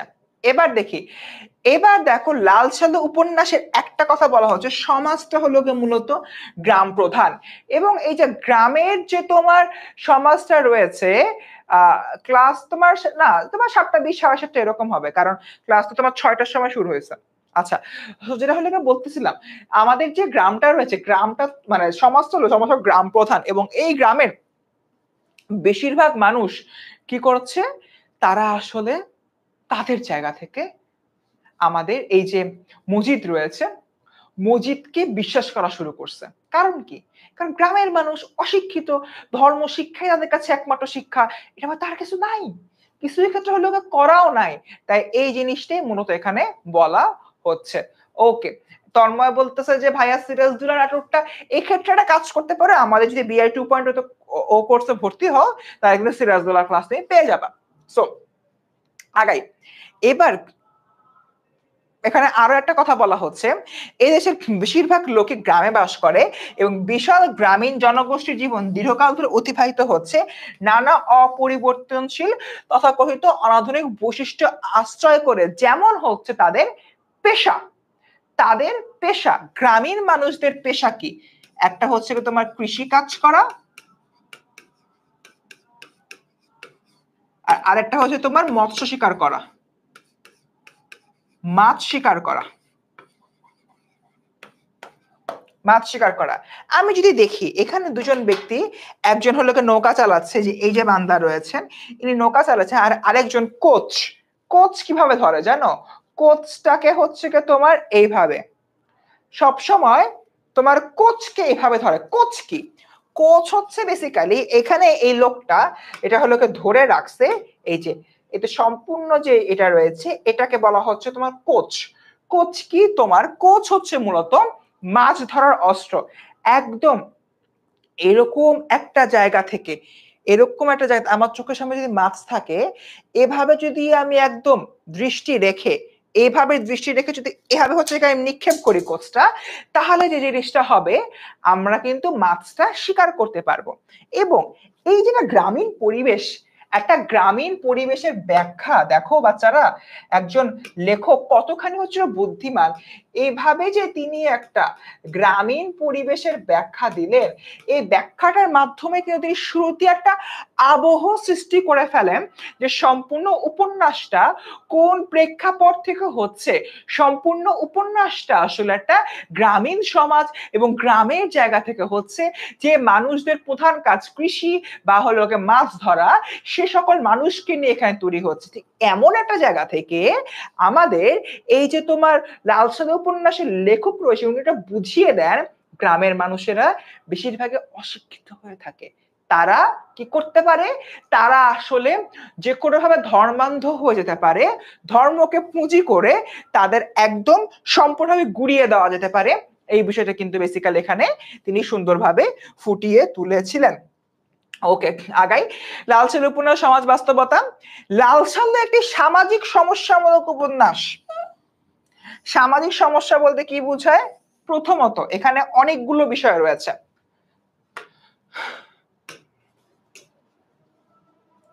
লাল সাল উপন্যাসকে একটা সামাজিক সমস্যামূলক উপন্যাস। কথা হচ্ছে এখানে কি কি সমস্যা বোঝাচ্ছে? প্রথমত নারীদের অবজ্ঞা করা,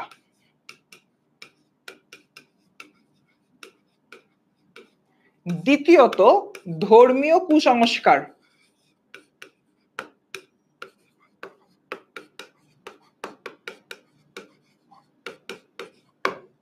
তৃতীয়ত এখানে তিনি আরো একটা কাজ করেন, সেটা হচ্ছে তোমার শিক্ষার বিস্তার না হওয়া, যে আক্কাস আলী তোমার ইয়া করতে চায়, এটা শিক্ষার বিস্তার না হওয়া, এরকম আরো অনেক কিছু। বাট মোট এই তিনটা হচ্ছে কি তোমার ভাইটাল পয়েন্ট। একটা গ্রামের মধ্যে এতগুলো হচ্ছে তোমার, আমি যদি হলো কি চিন্তা করি, একটা গ্রামের মধ্যে এতগুলো সামাজিক সমস্যা রয়েছে, এই যে তোমার সামাজিক সমস্যাগুলা এটা কেন হয়েছে? কারণ একটা দরিদ্র গ্রাম যারা অশিক্ষিত ওদের মধ্যে প্রবলেমটা হবে, এই জিনিসটাই কোন জায়গায় কি দেখছো? তোমরাই বলো কমেন্টে। সৈয়দ ওয়ালিউল্লাহ ডিরেক্টলি বলছে মহব্বতনগর গ্রামের মানুষ তো অশিক্ষিত, অশিক্ষিত হওয়ার জন্য তারা এটা করছে। কোন জায়গা থেকে আমাকে একটু বলো, কোন জায়গায় কি এই কথাটা সৈয়দ ওয়ালিউল্লাহ ডিরেক্ট বলছে যে এই মহব্বতনগর গ্রামের মানুষ অশিক্ষিত, পড়াশোনা করে না, এই না সেই না, তাই তাদের এত সমস্যা? কোন জায়গা থেকে হলো কি বলছে? বলো তো একটু আমাকে। শেকড় কারা, মানে শেকড় যার হলো প্রথিত আছে জমির ভেতরে, কোন জায়গায় কি এই কথাটা বলছে? জানাও না একটু। কোন জায়গায় কি সৈয়দ ওয়ালিউল্লাহ বলছে এই গ্রামের লোকজন অশিক্ষিত, এই জন্য হচ্ছে ওদের এত সমস্যা? কোন জায়গায় কিন্তু আসলে লোকরা সেটা বলে নাই, আমাদের এই লেখক বলেন নাই। তিনি বরঞ্চ নানা রকম এক্সাম্পল দিয়ে, নানা রকম পরিবেশ সৃষ্টি করে হচ্ছে তিনি জিনিসটা বুঝিয়েছেন। ঠিক আছে, ওকে, আগাই তাহলে সামনের দিকে। এবং এই যে যেটা হলো কি দেখি, একজন লোক এরকম একটা অশিক্ষিত গ্রামে ঢুকে হবে আল্লাহর দিকে হচ্ছে তোমার তাকায় আসছে, এভাবে হচ্ছে কি সে মোনাজাত করতেছে আর বলতেছে যে এরকম একটা ভঙ্গিতে দাঁড়ায় আছে। জাস্ট ইমাজিন ক্লাসের মধ্যে কথা নাই বার্তা নেই, অল অফ এ সাডেন আমি এভাবে যদি দাঁড়ায় থাকি, তোমাদের মনে একটু প্রশ্ন আসবে না কি রে, কি হইলো, মানে ভাই এরকম হচ্ছে গিয়ে কেন করতেছে, মানে ক্লাসের মধ্যে হুট করে হয় দাঁড়ায় গেল, মানে 4-5 ভাইয়ের মধ্যে কোনো কথাই নাই। ঠিক এই যে একটা গ্রামের মানুষেরা যে অশিক্ষিত, তারা ধর্মভীরু, মজিদ আসলে তার জায়গা থেকে এরকম একটা গেস্টার নিয়ে গ্রামের প্রবেশ পথে থাকে, এবং এরপর থেকে মজিদের প্রতি সবার এক ধরনের কৌতূহল জাগে। মজিদের প্রতি সবার এক ধরনের কৌতূহল জাগে।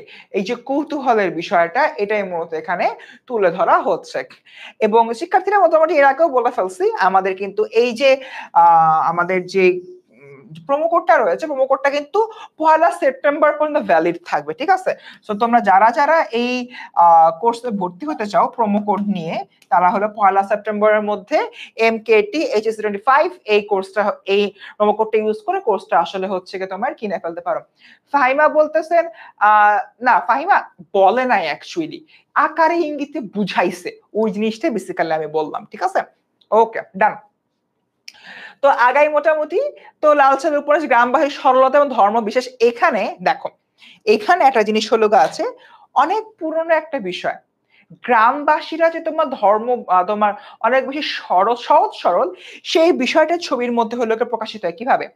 একটা গ্রামের মানুষ, তাদের নিজের পেটে খাবার নাই, ক্ষুধা লাগছে, আল্লাহ অনেক ক্ষুধা লাগছে, আমার ক্ষুধা লাগছে, আমার এখন টার্গেট কি? খাবার কি নিজের পেটটাকে খাওয়ানো? বাট আমি এটা করতেছি না, বরঞ্চ আমি সবার আগে নিজের যে ধর্মীয় বিষয়গুলো রয়েছে, সেই তোমার কি বলে ধর্মীয় যে জায়গাটা, সে ধর্মীয় জায়গা থেকে আমি আমসিপাড়া পড়তে, এই যে মানুষগুলো, এই যে দুইটা বাচ্চা, কি অবস্থা শরীরে দেখো, সবাই একদম শুকনা কাঠির মতো শরীর, বাট ওদের সবার মাথায় কিন্তু টুপি আছে। সবার মাথায় আমরা কি দেখতে পাচ্ছি? সবার মাথায় হলো কি টুপি আছে।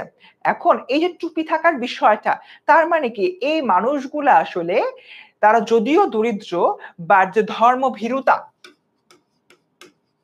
এই যে ধর্মভীরুতা, এটার জন্য তারা আসলে পেট ভরার আগে নিজেদের মাথায় ধর্মীয় যে চিন্তা ভাবনা সেগুলো হলো গিয়ে নিচ্ছে।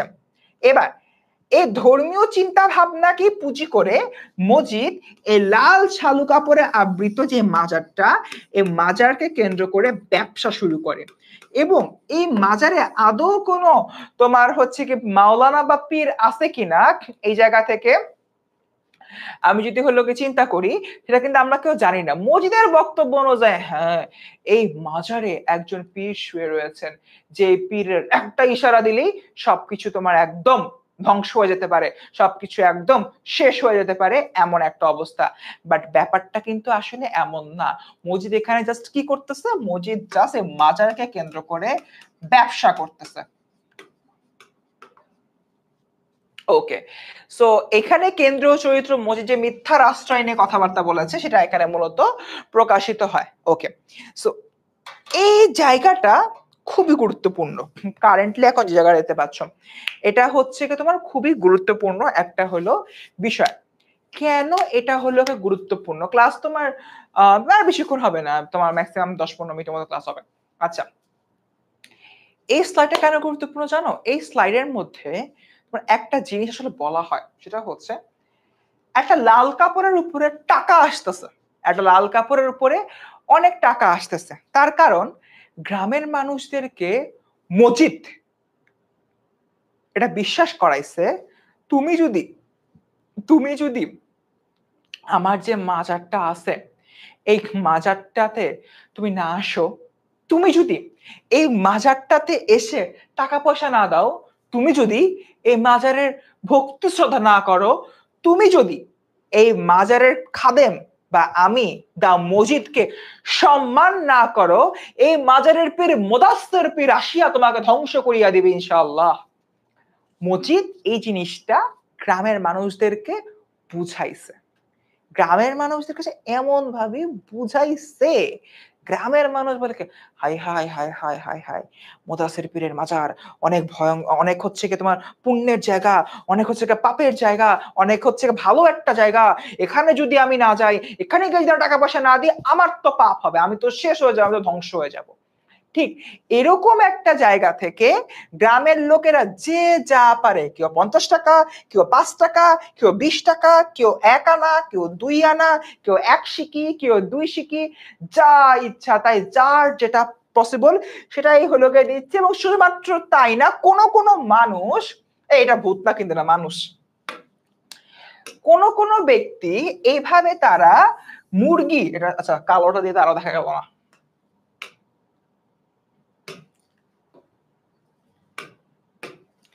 এভাবে তারা হচ্ছে তোমার মোরগ মুরগি, টাকা নাই, টাকা নাই ওদের কাছে, ওরা কি করতেছে, ওরা হচ্ছে তোমার মোরগ মুরগি হল্লোকে দান করতেছে মসজিদ এরিয়াতে, মসজিদের যে তোমার জায়গাটা রয়েছে, মসজিদের মাজারে এসে মোরগ মুরগি দান করতেছে। এখানে তোমার এই ছবিটার মধ্যে কিন্তু একটা অনেক বড় জিনিস রয়েছে। সবার আগে বলি ভাই, এটা ভূত না, এটা হচ্ছে একজন মহিলা। এই ছবিটার মধ্যে আমরা দুজন মহিলাকে দেখতে পাই, একজন হচ্ছে কি এইটা, আর আরেকজন হচ্ছে কি এইটা যার হাতে হচ্ছে কি মুরগি। একজন মহিলা সম্পূর্ণভাবে বোরখা পরে এসেছে, পর্দা করে এসেছে, আর একজন মহিলা জাস্ট নর্মালি যে গেট আপ হয়, মাথায় কাপড় দেওয়া, শাড়ি পেঁচানো, এরকম একটা হইলো কি জায়গা, একজন হচ্ছে কি এরকম করে আসছে।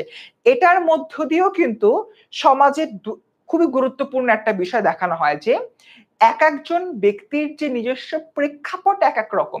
এই যে মহিলাটা, এই মহিলাটা আসলে পর্দানসীন এবং পর্দার ভিতরে থেকে সে স্বাচ্ছন্দ্য বোধ করে।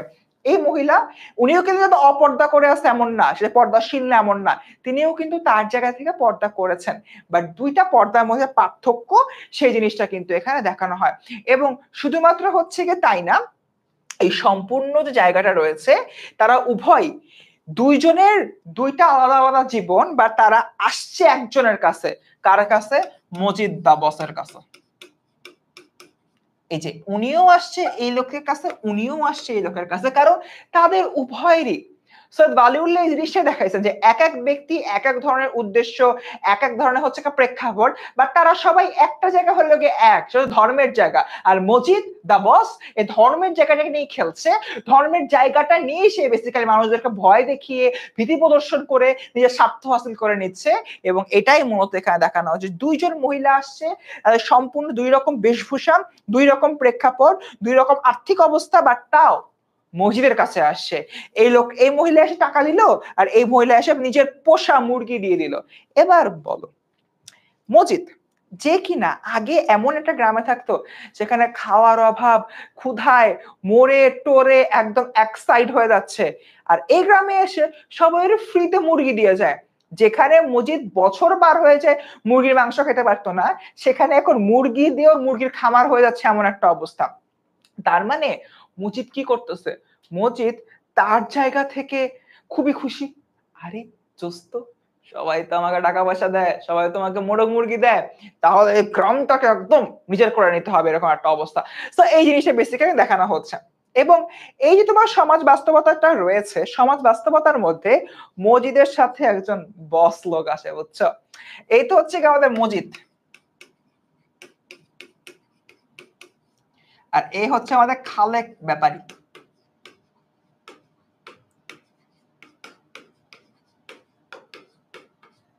উনিকে খালেক ব্যাপারী। তো আমি তোমাকে হচ্ছে বলছিলাম না একটা কথা, যে এখানে আমরা দুই ধরনের মানুষ দেখতে পাই। একটা মানুষ কারা?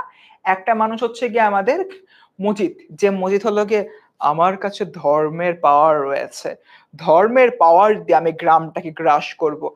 আর আরেকটা লোক হলো খালেক ব্যাপারী, হ্যাঁ মজিদ আমার কাছে টাকা আছে, আমার কাছ থেকে টাকা নাও, দুজন মিলে একদম একসাথে গ্রামটাকে করায়ত্ত করি। সো এখানে যে আমি এই দুইটা ক্যারেক্টারকে দেখলাম, এই দুইটা ক্যারেক্টার, এই দুটা ক্যারেক্টার কিন্তু আসলে সম্পূর্ণরূপে গ্রামটাকে নিয়ন্ত্রণ করার জন্য একীভূত হয়। এবং দেখো যে এই লোকটা যে হাসতেছে, আমি জানি না ওনার মতো হাসতে পারবো কিনা, হ্যাঁ জানি না ওনার মতো হাসিটা হয়েছে কিনা, মানে একটা মানে মাফিয়া টাইপের একটা হাসি দিচ্ছে। হাসি দিয়ে এটাই মজিদকে বোঝাচ্ছে যে মজিদ ভাই আসো, আমরা দুজন একদম একসাথে, একসাথে হচ্ছে গিয়ে এই যে ক্ষমতাটা নিজের কাছে হলো গিয়ে রাখবো। সো এরপর হচ্ছে তোমার গ্রামের যে বিভিন্ন, এটা দেখো গ্রামের হলো একটা সালিশ। সো বেসিক্যালি গ্রামের সালিশ গুলোতে খালেক ব্যাপারী থাকে, সমস্যা নাই, অন্যান্য মানুষজন থাকে, কিন্তু মজিদের কিন্তু আসলে গ্রামের সালিশে থাকার কথা না। বাট ওই যে মানুষের কাছে, মানুষের কাছে আমাদের যে মসজিদের একটা গ্রহণযোগ্যতা তৈরি হয়ে গিয়েছে, মানুষের কাছে মসজিদ যে অনেক বড় একটা প্লেস পেয়ে গেছে একজন ধর্মের লোক হিসাবে, তাই সবকিছু মিলায় মানুষজন এখন মসজিদকে চায় গ্রামীণ সালিশে বোঝাতে, মসজিদ ধর্মের পার্সপেক্টিভ থেকে বিচার করতে পারে। বাট বাচ্চারা, এই জিনিসটা কিন্তু আসলে হওয়ার কথা ছিল না, কিন্তু মসজিদ তার ছলা কৌশল এবং ধর্মের দোহাই দিয়ে গ্রাম নিয়ন্ত্রণের জায়গায় আস্তে আস্তে হচ্ছে কি তোমার এরকম একটা পজিশনে চলে আসে। এবং আমরা আওয়ালপুরের পীরের কথা বলছিলাম না, যে আওয়ালপুরের পীর হচ্ছে কি এই লোকটা যাকে হচ্ছে কি মজিদ থ্রেট মনে করতো, এবং পরবর্তীতে কিন্তু তাকেও মজিদ গ্রাম থেকে হলো সম্পূর্ণরূপে সরিয়ে ফেলে। যাই হোক, আমরা জমিলার কথা বলছিলাম উপন্যাসের, এই হলো জমিলা ক্যারেক্টারটা। দেখো পুরা উপন্যাসের মধ্যে জমিলাই এমন একজন ব্যক্তি যার চোখে মুখে সেই হিংস্র একটা ভাব রয়েছে। Fahima Begum, thank you so much comment করার জন্য। সো হিংস্র একটা ভাব রয়েছে। সো এখানে হলো কি আমি কি দেখতে পাই, সেটা হচ্ছে আমাদের মজিদ ওকে হলো ওকে বকা দিচ্ছে, তুমি এটা করো না, ওটা করো না, এই না সেই না, হাবি জাবি জাত শতানো, এরকম একটা অবস্থা।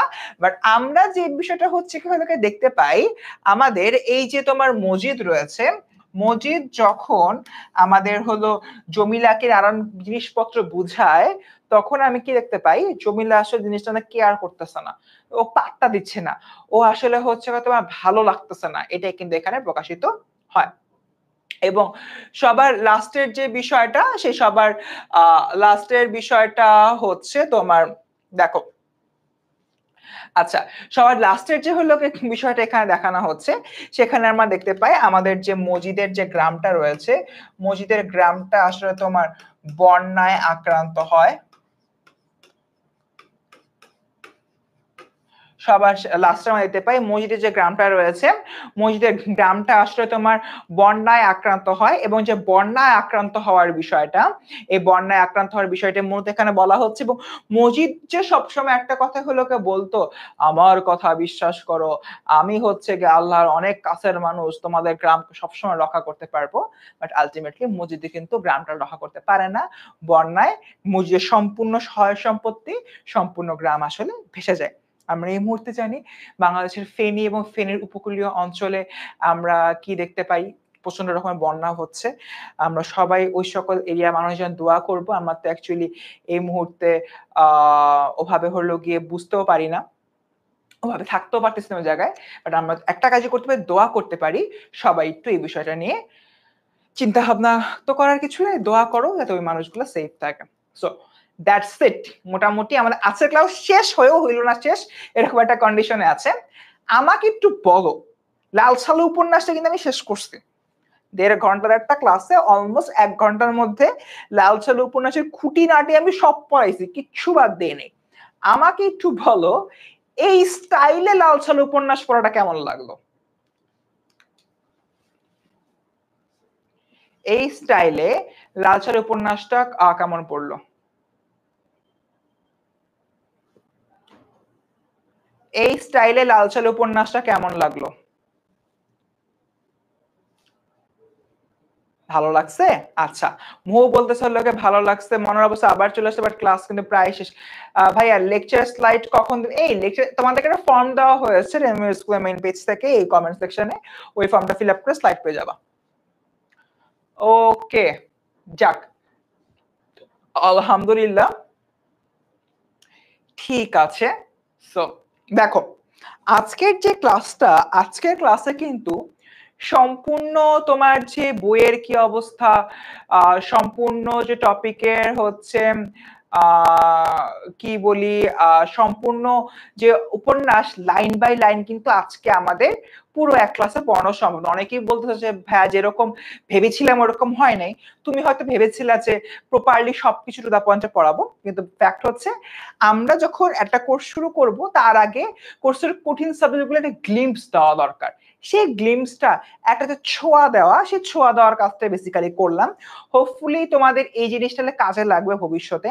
এন্ড তোমাদেরকে হচ্ছে আমি যদি চিন্তা করি, একদম খুবই সিম্পলি একটা কথা বলি বাচ্চারা, সেই সিম্পল কথাটা হচ্ছে তোমরা প্লিজ প্লিজ প্লিজ আমাদের যে এই ক্লাসগুলো রয়েছে, এই ক্লাসগুলোর আগের যে এরকম ফ্রি ভার্সন গুলো যাচ্ছে, এগুলো দেখো, দেখলে আসলে বুঝতে পারবা যে কিভাবে আমরা কি করি। কারণ আমরা আমাদের মেইন যে ক্লাসগুলো রয়েছে, মানে পেইড ব্যাচের যে ক্লাসগুলো হবে, সেই পেইড ব্যাচের ক্লাসের মধ্যে কিন্তু আসলে এই জিনিসগুলা এভাবে তো রাখবোই, বাট এটার সাথে বইয়ের বিভিন্ন লাইনের রিলেশনটা কিরকম আসতেছে, কিভাবে এই ছবিগুলা বইয়ের সাথে রিলেটেড, সেগুলো যেরকম ব্যাখ্যা করব, বইয়ের ভেতরে গুরুত্বপূর্ণ জিনিসগুলো দেখাই দিব।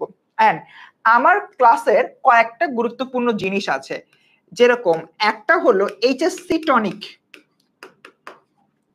একটা হচ্ছে তোমার এমসিকিউ টনিক, আরেকটা হচ্ছে কি অ্যাডমিশন টনিক। এগুলা আমি আসলে আমাদের যে পেইড ব্যাচটা থাকে, সেই পেইড ব্যাচে আমাদের পেইড স্টুডেন্টদেরকে দিই। ওইটা পাওয়ার জন্য তোমাদের বেসিক্যালি কোর্সে এনরোল করতে হবে। সো এগুলা বলতে কি বোঝায়, আমার এইচএসসি টনিক যেগুলো থাকে প্রত্যেকটা চ্যাপ্টারের জন্য আমি অ্যাকচুয়ালি এই টনিক গুলা হচ্ছে গিয়ে দিয়ে দিই।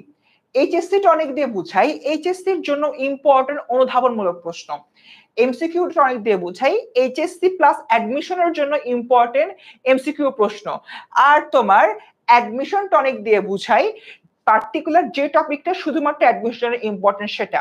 আমার যে পেইড ব্যাচের ক্লাস হয়, সেই পেইড ব্যাচের ক্লাসগুলোতে এখানে 26 ব্যাচের অনেকেই রয়েছে, 25 ব্যাচের অনেকেই রয়েছে, তারা কিন্তু এখানে বলতে পারবা যারা এর আগে আমার পেইড ব্যাচের ক্লাস করেছো একটু কমেন্টে তোমরা জানাতে পারো যে আমার টনিকটা কিভাবে কাজ করে। স্টুডেন্টরা যারা আমাদের 25 বছর পুরনো স্টুডেন্ট রয়েছে বা 26 বছর পুরনো স্টুডেন্ট রয়েছে একটু কমেন্টে জানিয়ে দাও যে আমার যে টনিক গুলো রয়েছে টনিক গুলো আসলে কিভাবে কাজ করে। সো এই যে টনিক গুলো রয়েছে এগুলোর মাধ্যমে একটা টপিককে, একটা গদ্য বলো, নাটক বলো, উপন্যাস বলো, আমি কিন্তু আগে থেকে ভাগ করে দিই একটা টপিকের কোন কোন জায়গা কিসের জন্য হলো কি ইম্পর্টেন্ট। এই যে তোমার আমি কিসের জন্য ইম্পর্টেন্ট সেই জিনিসটা হচ্ছে কি বলার কারণে যেটা হয় তোমরা আসলে তোমাদের জায়গা থেকে প্রিপেয়ার্ড এখনই হয়ে যাও যে আচ্ছা মজিদের এই কথাটা অনুধাবনে আসতে পারে, তানু বেবির এই উক্তিটা এমসিকিউর জন্য ইম্পর্টেন্ট, অ্যাডমিশনের এমসিকিউর জন্য ইম্পর্টেন্ট। এটা কিন্তু আসলে আমাদের মাথায় রাখতে হবে। এন্ড অ্যাপার্ট ফ্রম দ্যাট এগুলো তোমার সিকিউতে কিন্তু হেল্প আউট করবে। So this is it. So তোমরা যারা যারা হলো কি আমাদের এই যে ক্লাসগুলো রয়েছে ক্লাসগুলো হলো করছো আগে থেকে পেইড ব্যাচ ছিল আলহামদুলিল্লাহ, যারা যারা এখন হচ্ছে পেইড ব্যাচে জয়েন হওনি তারা কিন্তু জয়েন হলে আমার কাছ থেকে টনিক গুলা পেয়ে যাবা, ঠিক আছে? এবং টনিকের জন্য বেসিক্যালি আমাদের পেইড ক্লাসে এনরোল করতে হবে।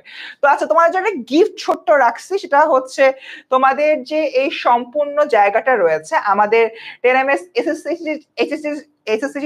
যে স্টুডেন্টস গ্রুপটা রয়েছে, sorry 10ms SSC HSC students গ্রুপটা যেটা রয়েছে সেই স্টুডেন্টস গ্রুপে আজকের ক্লাসের ফিডব্যাকটা নিয়ে পোস্ট দিও। আজকের ক্লাসের ফিডব্যাক নিয়ে বা হচ্ছে এই মুহূর্তে যে গ্রুপে তোমরা ক্লাস করছো আর এইচএসসি 25 ফ্রি এ প্লাস সাজেশন যে গ্রুপটা রয়েছে এই গ্রুপে আজকের ক্লাসের ফিডব্যাক, আজকের ক্লাসে কেমন লাগছে, ক্লাসের যে কোনো একটা মোমেন্টের স্ক্রিনশট নিয়ে ফিডব্যাক পোস্ট করতে পারো। ফিডব্যাক পোস্ট করলে বুঝতে পারবো যে ক্লাসটা আসলে কেমন ছিল না ছিল ইত্যাদি ইত্যাদি। তো তাছাড়া আমিও একটু পরে পোস্ট দেবো, সেখানে তোমরা পোস্টের কমেন্ট সেকশন তোমরা জানাতে পারো। এবং হচ্ছে আমি দেখি যে মোটামুটি ভালো একটা রেসপন্স আসতেছে, প্রায় 50 জনের উপরে ফিডব্যাক গুলা দিয়েছে আমরা কমেন্ট সেকশনে বা তোমরা নিজেরা পোস্ট করেছো। তাহলে লালচন্দ উপন্যাসের মুভি লিংকটা আমি শেয়ার করে দিব, মুভি লিংক আমি তোমাদেরকে শেয়ার করে দিব। সো এটা কিন্তু হচ্ছে খুবই গুরুত্বপূর্ণ একটা বিষয় এন্ড আমার মনে হয় এটা কিন্তু তোমাদের জন্য খুবই ভালো হবে। এন্ড বাচ্চারা তোমাদের এই যে ক্লাসটা তোমার ক্লাস শুরু হচ্ছে 2nd সেপ্টেম্বর। এখন ভুলে যাইতে পারো 2nd সেপ্টেম্বরে ক্লাস শুরু, ভাই মনে নাই কি করব, কোর্স তো এখনো কিনি নাই। তোমাদেরকে মনে রাখা একটা বুদ্ধি বলে দিই, 3rd সেপ্টেম্বর আমার জন্মদিন, বুঝছো? সো তার আগের দিন 2nd সেপ্টেম্বর থেকে ক্লাস শুরু হয়ে যাবে। তাই যে কাজটা তোমাদের করা উচিত সেটা হচ্ছে দেরি না করে 2nd সেপ্টেম্বরের আগে কোর্সটা কিনতে পারো। বাট তুমি যদি 1 সেপ্টেম্বরের মধ্যে কোর্স কিনো তাহলে এমকেটি এইচএসসি 25 এই যে প্রোমো কোডটা রয়েছে এই প্রোমো কোডটা দিয়ে তোমরা কিন্তু বেশ বড় একটা ছাড় পাবা। 10 টাকা ছাড়, 50 টাকা ছাড়, 1 টাকা ছাড় নাকি 5 টাকা ছাড়, কত টাকা ছাড় তোমার যে প্রোমো কোডটা রয়েছে প্রোমো কোডটা দিয়ে কিন্তু জানতে পারো। এবং শুধুমাত্র তাই না, এই যে গ্রুপটা রয়েছে এইচএসসি 2025 ফ্রি এ প্লাস সাজেশন গ্রুপ, এই গ্রুপ থেকেও কিন্তু তোমরা অনেক কিছু পেতে পারবে। এই গ্রুপটাতে ফ্রি তোমরা জয়েন হয়ে যাও।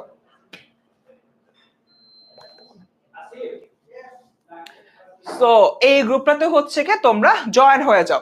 তোমরা যদি এই গ্রুপটাতে হলে জয়েন হয়ে যেতে পারো তাহলে আলটিমেটলি তোমরা অনেক কিছুই পাবে। আর অনেকেই বলছে লাস্ট সামনে আর কোনো ক্লাস হবে না, অবভিয়াসলি আমাদের পেইড ব্যাচে হবে, ফ্রিতে এটাই লাস্ট ক্লাস। সো পেইড ব্যাচের জন্য সবাইকে জানাচ্ছি আমন্ত্রণ। কারো কোনো প্রশ্ন আছে? Anyone of you, any questions, any doubt? কারো কোনো প্রশ্ন আছে? আরে কারোর কোনো প্রশ্ন নাই? যাওয়ার আগে last but not the least, MKTHSC 25 use this by 1st September. যদি তোমরা এই কাজটা করো তোমরা কিন্তু সুন্দর মতো এই কোর্সে সুন্দর একটি ছাড় নিয়ে ভর্তি হয়ে যেতে পারবা। তো স্টুডেন্ট তোমাদের জন্য যে গিফটের অ্যানাউন্সমেন্টটা দিলাম, তোমরা যদি আমার ক্লাসের ফিডব্যাক নিয়ে আমার পোস্টের কমেন্ট সেকশনে জানাও বা 10ms এসএসসি এইচএসসি স্টুডেন্টস গ্রুপে পোস্ট দাও তাহলে কিন্তু তোমরা খুব সুন্দরভাবেই আমি পোস্টার কাউন্ট দেখে তোমাদের গ্রুপের মধ্যে শেয়ার করে দেবো এই যে উপন্যাসে রয়েছে উপন্যাসের মুভি লিংক। তো যারা যারা আমাদের পেইড ব্যাচে আসবা তার সাথে পেইড ব্যাচে দেখা হবে। সে পুরো সবাই ভালো থেকো, আসসালামু আলাইকুম, এবং অবশ্যই সবসময় 10 মিনিট স্কুল এবং আমাদের সাথে থেকো।